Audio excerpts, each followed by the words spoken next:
Makaya, igama lami nguSibongiseni kwazi ngohlanga Sibongo. I am your host for today and this is Umkhukhu Idladla podcast. So namhlanje introduce podcast. So podcast yethi mayelana ne spirituality. Ne spirituality ne religion kahle. Yeah. Imayelana lezinto zombili.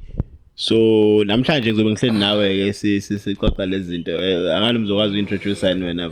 Ngizokwazi introduce igama lami ngoNkosi Mphile ngwakaHlongo Sibongo. Sure. Kodwa abantu abaningi bangazi ngo-Ian King. Go TikTok, kuma social media nje bangazi ukuthi Ian King. Mawungena nje uthi Ian King. Uzothola mina.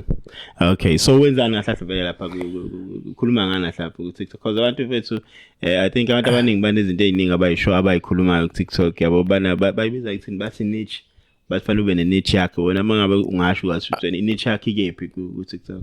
Mina isikhathi esiningi ku TikTok it's all about ama jokes kodwa ama jokes ami aneqiniso futhi phakathi uma ungeke ulalisa umqondo ungeke ulokhu uhlekile nje ubheka ukuthi ngikhuluma ngithini khona ngihlekisa kodwa ngikhuluma ngithini kahle kahle. Okay, so mengabe nje sigena kulona leli qiniso ungathi wena iliphi kahle bathini uphele bazosho ngesingisi i-core yaleyo content yakho ngazi uyibeka kanjani ngesizulu but bathi ingqikithi I think bathi ingqikithi ukuthi yini leyo sokuhlekisa ngayo iqiniso lakho lelo limayelana nani lelo qiniso lakho limayelana nokufundisa abantu yabo limayelana nokufundisa abantu njengoba khona nje ivideo ngikhumbula kahle kangayishaya yamawe ngane uhamba ekhamisa enzani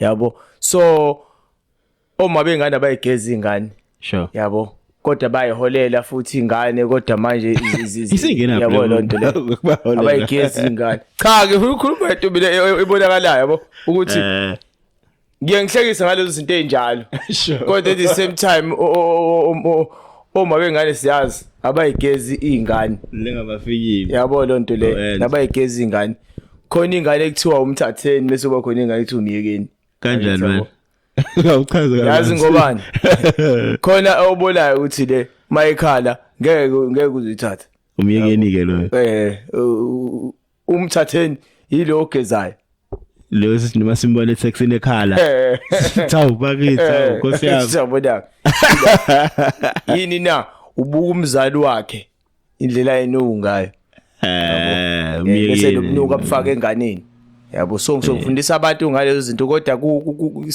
time kudlalwa yabo khona inaye angeke azwele ubhlungu kakhulu makuthiwa usiyayifica leyo video yabo lonto le sure okay so because thina la kumkhukhu idladla si more about spirituality uma ungakwazi una inkinga ngokukhuluma mhlambe ngenkolo yakho mhlambe ukuthi wena kahle ukholelwa kwini anginankinga okay so mongathi uyachaza ungathi wena ukuliphi side ukule side because angifuni ukuthi bakhona abanye abantu abane side like ama side abafisa wonke ama side omabili yabo so ungathi wena uthi ukuliphi side ukuyi side lesintu like ukuthi amadlozi in or use side lokuthi uJesu uyinkosi nomsindisi ngegama lakhe konke kuyenzeka mina ngisesayidini lamadlozi ngisesayidini lamvele nqange okuNkulunkulu namhlanje masikhuluma ngolimi lamanje yabo izathu sakho sokuthi uzofike kuleyo conclusion yokuthi athini mina ngoba ngisho imo states esikhule siyiswa emasontweni yabo sifundiswa ngoJesu nani for sure usuhambe wabona uthathini le ya Jesu Christ although mhlawumbe ungathothi iqiniso kwabanye abantu kodwa kumina ngathi isiphi izathu esenza ukuthi wena uzuphume kulento kaJesu Christ into engenza ukuthi uJesu ngingamkholwa uJesu ayikho lento yakhe. Hawu kanjani manje? Yayizwa lonto le ayihlangani into yaJesu. Kanjani? Yabo into yaJesu yamanga. Wabethelwa nje wabethelelwa thina elokuzana. Akekho nawe uyazi akekho umuntu ongavele nje azalwe ngomoya. Yabo. Khuluma nje nawe wena awuzalwanga ngomoya. Kwaba khona into yenziwa ukuze ube. Yazi phela omunye umuntu uzoyibuka kanje lento uzothi wena udoubt amandla kaNkuluNkulu mawusho njalo. Mangabe uzothi wena uNkulunkulu ngeke akwazi ukwenza lokho. Cha ngiyamdoubta kwayena manje uNkulunkulu mina. Mawukuthi ukwazi ukwenza uJesu kanje shuthi amandla kaNkulunkulu yawadata. Awumthembi kwayena. Ngiyamthemba. Phela ngakwazi ungamthemba ubungakwazi ukuthi uNkulunkulu mangathi uNkulunkulu kwazi ukwenza uNkulunkulu usomandla ukwenza yonke. Yabo uJesu uyifraud yasemhlabeni. Kanjani? Kwafike wazalwa nje ingane emhlabeni yasiza ngobufraud la. Yabo emhlabeni yabuyisa izothi isiuNkulunkulu. Yona uqobo lwayo. Yona ingane. Yabo uNkulunkulu lo mdalile akayazi uNkulunkulu aseyenza la. Yabo mhlambe ngelinye ilanga uyothi mayefa mhlambe ngelinye ilanga mhlambe usalinda ukubuzwa kwakhona ezulwini ukuthi lento oyifraud awenza. Wakhuluma nobaba yena sesesiphambaneni wathi cha uNkulunkulu abakwazi abakwenzayo. Futhi wathi baba ngoba yena ngicathi uxhumene kakhulu noNkulunkulu bahlangene yabo indodana yakhe. Yabo iphara malingenela kamakhelwane. Lafike la ntshontsha. Lase lishaya umphakathi aliphinde libuye. Singabheja imali ukuthi liphinde lizontshontshala. Aliphinde libuye lapho. Singabheja imali ke nangayo uJesu. Njoba washa wazwahengwa ngameva esiphambaneni wasethi uzobuya. Angeke asabuye. uJesu sazobuye. Ngeke azabuye bekusuku. Zonke izinto ezenzakala ebekhulunywa ngazo eBhayibhelini manje izinto zama 2000 in sasekuyenzeka manje. Hayi. Sasekuseduze. Hayikho lo. Kuthiwa konke kwakuprofeswayo eBhayibhelini sekuyenzeka manje izikhathi seyisondele. Kuthiwa wena ongekho ezwini likaJesu ongayena umlandeli kaJesu ongakholelwa kuJesu Eloi kuwe. Because ayikho lonto. Yabo mina ngiphila la emhlabeni. Yabo? Yeah, you live ngiphila la emhlabeni ngenza izinto zala emhlabeni. Angimfuni umuntu ozongiqambela amanga. Okay, so izathu sakho wena sokuthi uthi ngikhetha la madlozi lawo. Iwona abantu engizokholelwa kubona. Yilapha. Isiphi? Izathu esingenza ukuthi ngikholelwe emadlozini yabo nje uJesu for instance ngathini uJesu ngoba uhlangene neBhayibheli yabo iBhayibheli ungalithuka iBhayibheli uvuke ekseni kodwa amadlozi shisa impepho phela uye esigodlweni kini bese ushisa impepho uthuke bonke labantu abalaphana esigodlweni khona sobonisa ekseni uzovuka yini.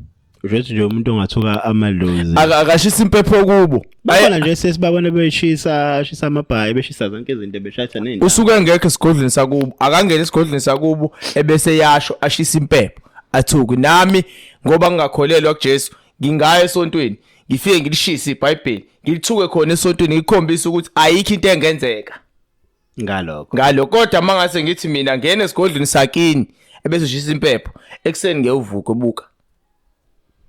Bakhona kodwa phela abantu aseke bayishisa lento for sure abangahlangene nalento kahle. Yabona ayikho into ehlonishwa njengomsamo. Ayikho into ehlonishwa njengomsamo. Indaba umsamo ke okay siye kuona ke umsamo. Indaba umsamo uhlonishwe ngezinto ezimbi okwazi ukuzenza in comparison to izinto ezinhle okwazi ukuzenza like ukuthi umsamo njengalobusho manje uthi yabo mangawuthuka manje umsamo ngeke uvuke ekseni. What if mina ngifike emsamo ngifike ngithi mina ngifuna imoto. Yeah. O ngifuna in.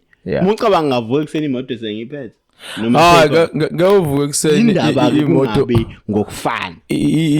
Ngawuvuka ekseni imoto usuyiphethe. Indaba ngabe ngokufana like ukuthi kube equal since sazi ukuthi okay uyakwazi ukungishaya ngiwe but awukwazi futhi ukuthi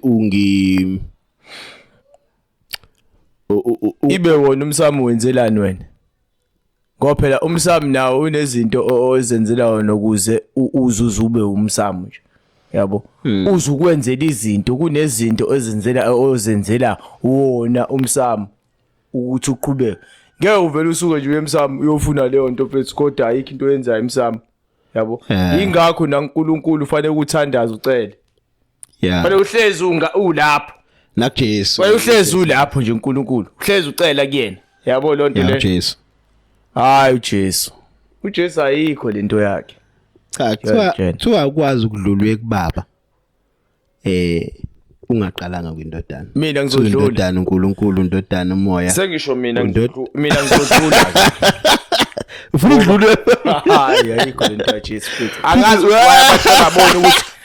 angazi why abantu bengabona ukuthi loyana umlungu waphesheya act isithombe saJesu yabo lonto le akuyena uJesu loyana umlungu waphesheya act isithombe saJesu lento le asisakwazi ukukhuleka kahle ilesithombe salo baba amen ecineni waphesheya ifasithi amen ecineni uyibuza ukuthi lo amen lo uthini kahle kahle yini le yana mangaze uunderstand uamen kahle kahle yabo ukuthi uamen uchaza ukuthini uvalani uthini yini lesigcino sini isiphetho saamen indaba kube khona amen ukubaleka kwawo ukuthi usho yini ngoba bomuntu ophahlayo isho noma ngathi uyaphahla namhlanje kuthiwa ukhuluma nabantu abadala awuvali ngoamen awusho amen awuthi amen awekho umuntu osemsamo othi amen hayi uyahlehla nje basuqedile inda lapho ngizwile ithi click